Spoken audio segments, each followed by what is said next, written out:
Assalamualaikum student. Today the topic is related to organic reaction. This is the last part of our chapter number 1, that is introduction to organic chemistry. ठीक है. We will start with the type of organic reactions. ठीक है, मैं यहाँ पे लिखता हूँ. ये type of organic reaction zone से है ना.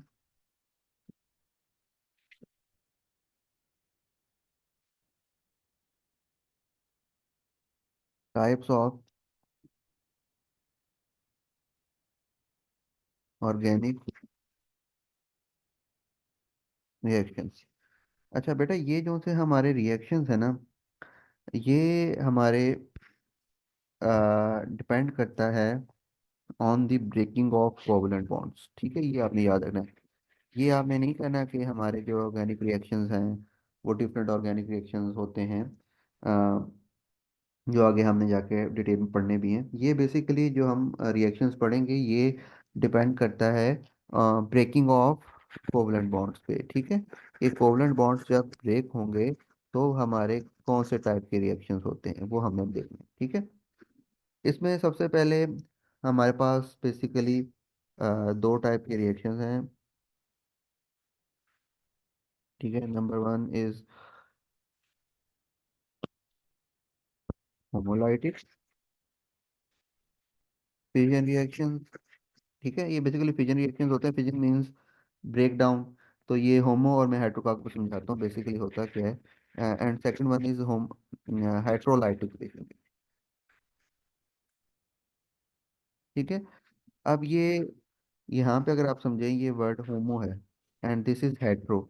ये जैसे हम ओ लेवल्स में पढ़ते नहीं थे, homogeneous mixture and heterogeneous mixture, वही सेम इसका मतलब है. ठीक है, होमो मीन्स सेम. ठीक है, एंड हेट्रो मीन्स डिफरेंट. अब ये क्या चीज़ सेम और डिफरेंट है वो आपको समझ आ जाएगी जब हम यहाँ पे स्टार्ट करेंगे. ठीक है, and fission is for break down. तो ये यहाँ से आया है.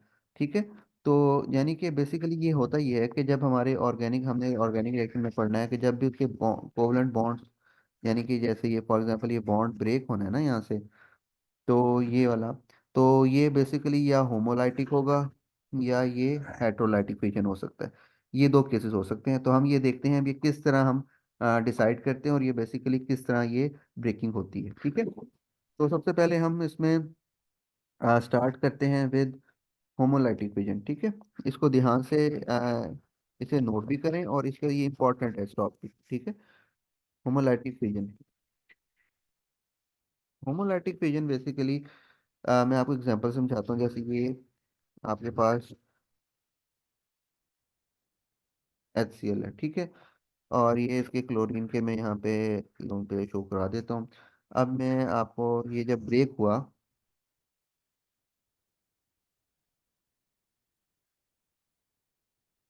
ये Cl के चले गए वापस. ठीक है, अब ये है होमोलाइटिक. होमोलाइटिक का मतलब ये होता है कि जब आपका ये कोवलेंट बॉन्ड यहाँ से ब्रेक हुआ, दिस कोवलेंट बॉन्ड, ठीक है, ये जब ब्रेक हुआ तो उसके रिजल्ट में आपके पास हर किसी के पास अपना अपना इलेक्ट्रॉन चला गया इक्वल. एक इलेक्ट्रॉन हाइड्रोजन के पास जो उसने शेयर किया हुआ था और एक इलेक्ट्रॉन क्लोरीन के पास चला गया. This is known as homolytic, यानी कि इक्वल ब्रेकिंग हुई है. ठीक है, इसके रिजल्ट में अब होता क्या है, देखें इसके रिजल्ट में होता ये है कि जैसे मैं आपको बताता हूँ, जैसे ये ए और ये बी था, ये इनके आपके इलेक्ट्रॉन शेयर हुए थे. जब ये होमोलाइटिक फिजन होती है, ठीक है, तो ये इस तरह आपके इलेक्ट्रॉन इक्वली शेयर हो जाते हैं. यानी इक्वली शेयर मींस के इक्वली डिस्ट्रीब्यूट हो जाते हैं after the breaking of covalent bond. और इसको हम सिंगल हेडेड एरो से शो करते हैं. ये याद रखना आपने. देखिए मैंने सिंगल हेडेड एरो शो बना लगाया है. इसका क्या मतलब है कि हाफ हाफ, यानी कि इक्वल. ए के पास उसका अपना चला गया इलेक्ट्रॉन, बी के पास चला गया. ठीक है, तो दिस टाइप ऑफ फिजन यानी breaking of bond of covalent bond is called homolytic fission. ठीक है, इसके रिजल्ट में होता क्या है वो भी हम देखते हैं. ये ऐसे बनेगा ए ठीक है, डॉट प्लस बी डॉट, मैं बताता हूँ बी, अब ये आपको शायद पता हो क्योंकि फिजिकल में हमने ये टॉपिक डिस्कस किया है। इसको हम कहते हैं free radical. This is known as free radicals. Free radicals क्या चीज होते हैं मैं आपको बता देता हूँ। These are not the ions. Free radicals are basically atoms having atoms having odd number of electrons. ठीक है, वो ऐसे एटम जिनके पास ऑड नंबर ऑफ इलेक्ट्रॉन्स होंगे, देखें इसके पास भी वन और वन वो आपका फ्री रेडिकल कहलाता है। यहाँ पे एक इम्पॉर्टेंट चीज आपने ये समझनी है कि जैसे अब हमने HCl की एग्जांपल पढ़ी थी, ये HCl की, ये गया, ये इधर गया, इसके रिजल्ट में H जनरेट हुआ और Cl जनरेट हुआ। अब आपने H को कभी भी फ्री रेडिकल कंसीडर नहीं करना भाई, इसको याद रखना है। Hydrogen is not considered as free radical because उसके पास अपना एक ही इलेक्ट्रॉन है। ठीक है, तो हाइड्रोजन कभी भी आपसे वो किसी स्पेसिफिक क्वेश्चन पूछ सकता है MCQs में कि लेट्स सपोज एक दफा क्वेश्चन ये आया हुआ था कि CH4 को होमोलैटिक फिजन हुई, उसके रिजल्ट में CH3 प्लस हाइड्रोजन जनरेट हुआ। वो पूछता है कि जनाब इसमें से फ्री रेडिकल कौन सा है और होमोलैटिक फिजन कौन सी है। तो इसमें आपने याद रखना है this is the free radical. ये जो फ्री रेडिकल है CH3 मिथाइल और ये है उस पर डॉट, ये फ्री रेडिकल है, नॉट दिस हाइड्रोजन। ये याद रखना है आपने, बिकॉज आपको समझ आ जानी चाहिए कि हाइड्रोजन के पास अपना एक ही इलेक्ट्रॉन है। ठीक है, तो ये चीजें आपने याद रखनी है। यहाँ पे ये क्वेश्चन एक दफा आया हुआ था। ठीक है, तो हम हम मूविंग बैक टू वो टॉपिक जो हमारा था। ठीक है, इसकी आपको अब समझ आ गई होगी। अब इसके एक कंडीशन आपने याद रखनी है कि इसके बेसिकली दो पॉइंट है, वो अगर आप लिखना चाहें तो लिख लें। Number one, occurs in the presence of sunlight,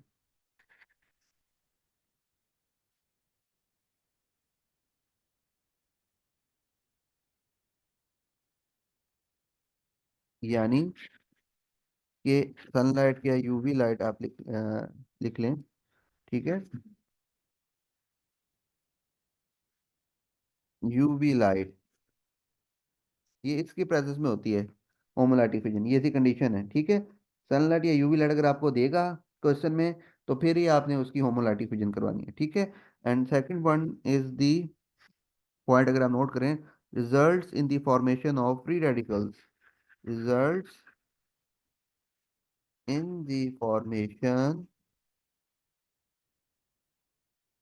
of free radical, यानी इसके रिजल्ट में फ्री रेडिकल्स जनरेट होते हैं। ठीक है, जैसे ये Cl है, ठीक है, ये इसने ब्रेक हुआ यहाँ से। ठीक है, तो ये अब आप देखें किस में चलेगा, C dot plus Cl dot plus Cl, तो ये दो फ्री रेडिकल्स जनरेट हो गए।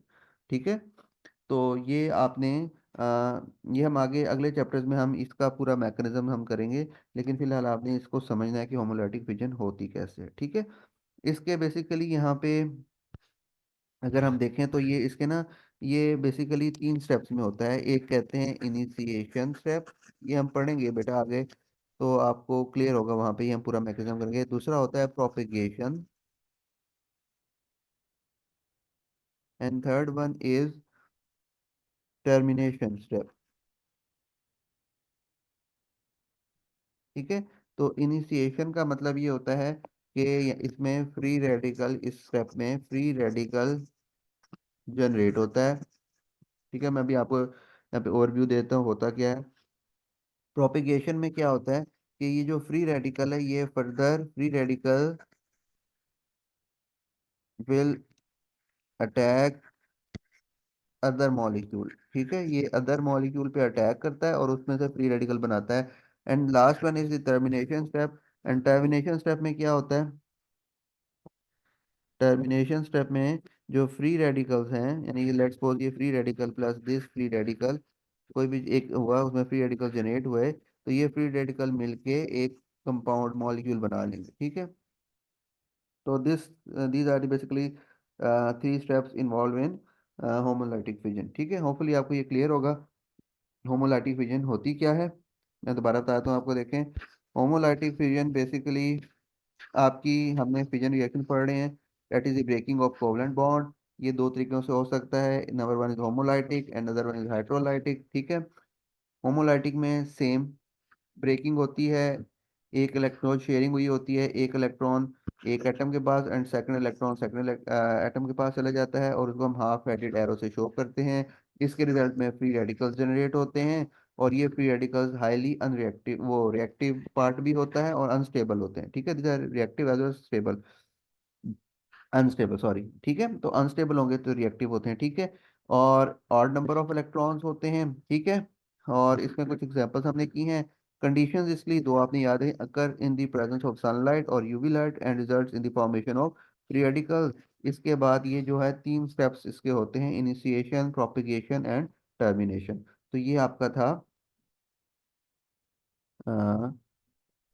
होमोलाइटिक फिजन, ठीक है। अब सेकंड हम आते हैं हेट्रोलाइटिक फिजन, ठीक है। हेट्रोलाइटिक फिजन जो सा है वो देखें, उसमें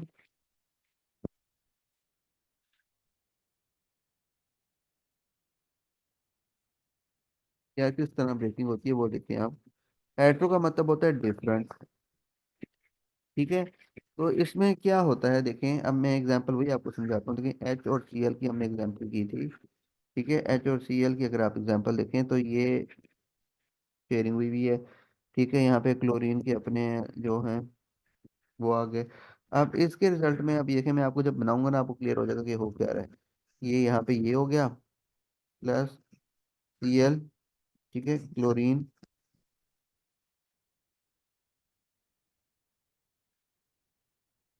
ये आ गया, ठीक है। अब ये देखें हुआ क्या है कि यहाँ पे क्लोरीन ने ये इलेक्ट्रॉन ले लिया हाइड्रोजन से, इस पे चार्ज पॉजिटिव और ये नेगेटिव चार्ज आ गया।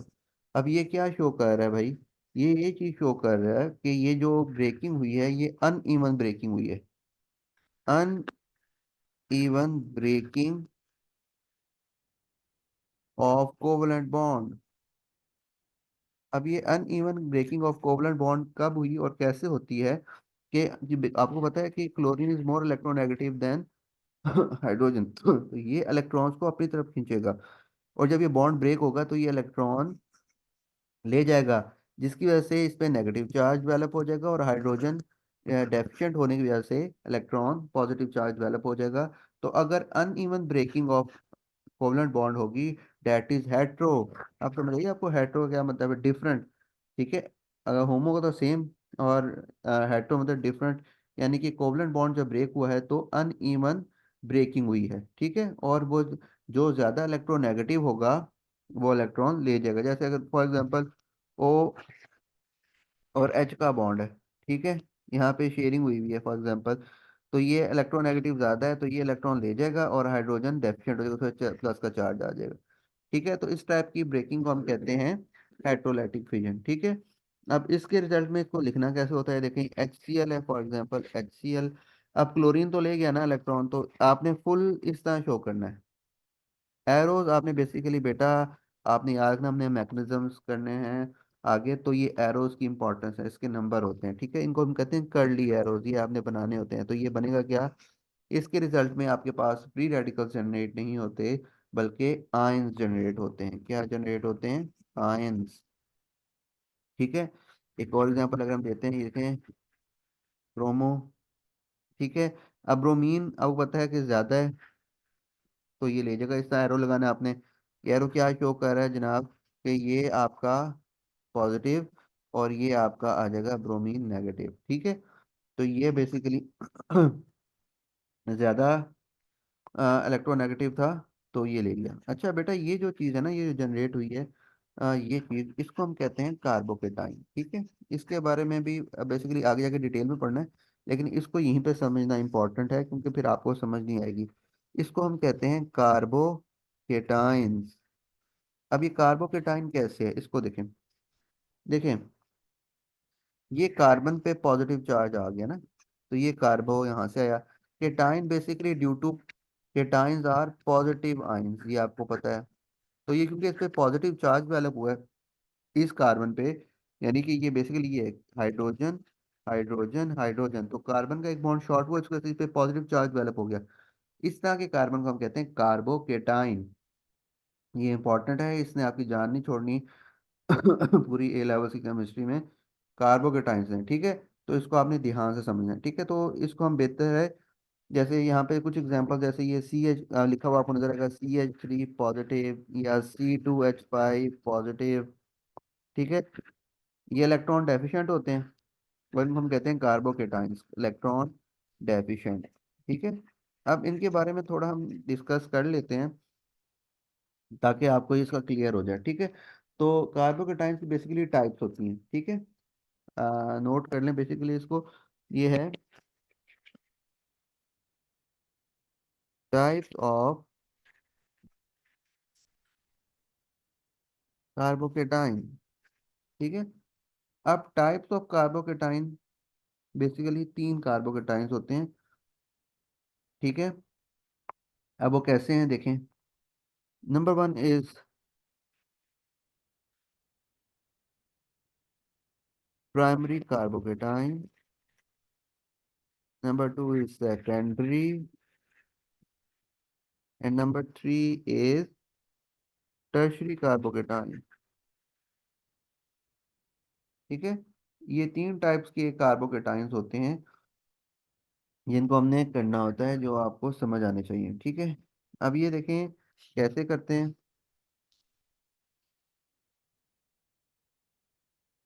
पहले प्राइमरी देखें।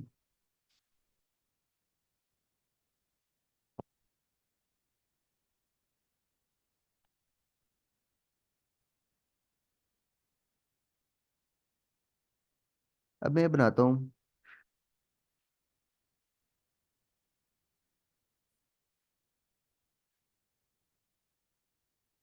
ठीक है। अगर, अच्छा ये मैं एरो बनाता हूँ फिर आपको समझा दी कि बाद में क्लियर करता हूँ एरो किस चीज़ के लिए होता है। देखें, ये आपका जो ये कार्बन है ना, प्राइमरी कब होगा, अगर this carbon positive and carbon, इसको हम अल्फा कार्बन भी बोलते हैं वैसे, ठीक है। अल्फा कार्बन, ये वैसे आपने याद रखना है, ठीक है। जिस पे पॉजिटिव चार्ज आ रहा है ना, जो आपका कार्बोकेटाइन है, दिस कार्बन इज कार्बोकेटाइन, इसको हम अल्फा कार्बन बोलते हैं, ठीक है।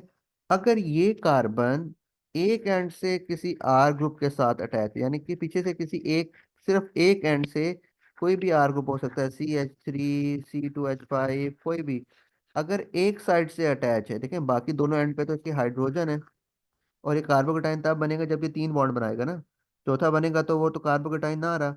तो ये कार्बन के शॉर्ट, जो कार्बन है जिसके वैलेंसी शॉर्ट है, ये अगर एक एंड से किसी भी कार्बन के साथ अटैच होगा तो उसको हम कहेंगे प्राइमरी, यानी कि अल्फा कार्बन आपका सिर्फ एक कार्बन से अटैच है, एक साइड से कार्बन से अटैच है, तो इसको हम कहते हैं प्राइमरी कार्बोकेटाइन, ठीक है। इसको हम क्या कहते हैं, प्राइमरी कार्बोकेटाइन। और अगर,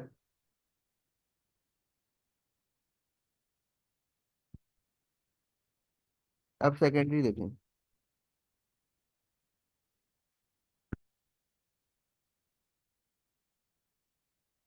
सेकेंडरी में क्या होगा देखें, अगर ये कार्बन आपका दो एंड से किसी भी कार्बन से अटैच होगा तो इसको हम क्या कहेंगे भाई, ये आपका है, देखिए ये दो एंड से अटैच है, तो इसको हम कहेंगे सेकेंडरी, यानी कि आपका जो कार्बन है, ठीक है, ये दो एंड से आपके पास अटैच हो तो आप इसको क्या कहेंगे, सेकेंडरी कार्बोकेटाइन, ठीक है। क्लियर है, ये तो आसान सा कॉन्सेप्ट है। आगे हम डिटेल में मैं बताता हूँ आपको कि क्या ये है। अब ये देखें, अगर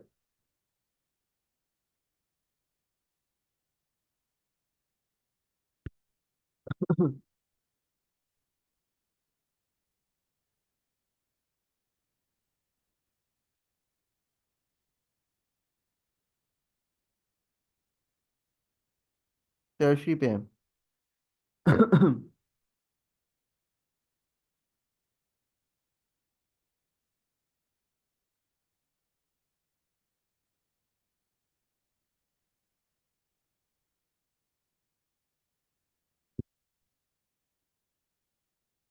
अगर आपका ये कार्बन, जो आपका ये है, ये अगर आपका कार्बन तीन एंड से, देखें, वन, टू, एक मिनट, एक कोई इशू आ रहा है, थ्री एंड से अगर अटैच हो कार्बन से, तो इसको हम क्या बोलते हैं? Tertiary carbocation. बिकॉज ये देखें, इधर से और इधर से, तीन जगह से ये आपका कार्बन जो सा है वो अल्काइल ग्रुप के साथ, कोई भी अल्काइल ग्रुप के साथ अटैच होगा, तो इसको हम कहेंगे टर्शरी कार्बोकेटाइन। अच्छा, वो ये पूछता है जनाब, इनमें से ज़्यादा स्टेबल कौन सा आपका, ठीक है? तो देखिए, मैं आपको बताता हूँ, ये भी आप नोट कर लें। ये प्राइमरी जो से होते हैं ना, लीस्ट स्टेबल होते हैं, ठीक है? और जो आपका ये आपका टर्शरी होता है ना, ये मोस्ट स्टेबल होता है। सॉरी बेटा, एक मिनट, ये इसका थोड़ा इशू है, ठीक है? ये जो आपका होता है ना, ये मोस्ट स्टेबल होता है, ठीक है, टर्शरी। एक मिनट बेटा, इसका इशू आ रहा है, मैं देखता हूँ, फिर हम इसको आगे देखते हैं।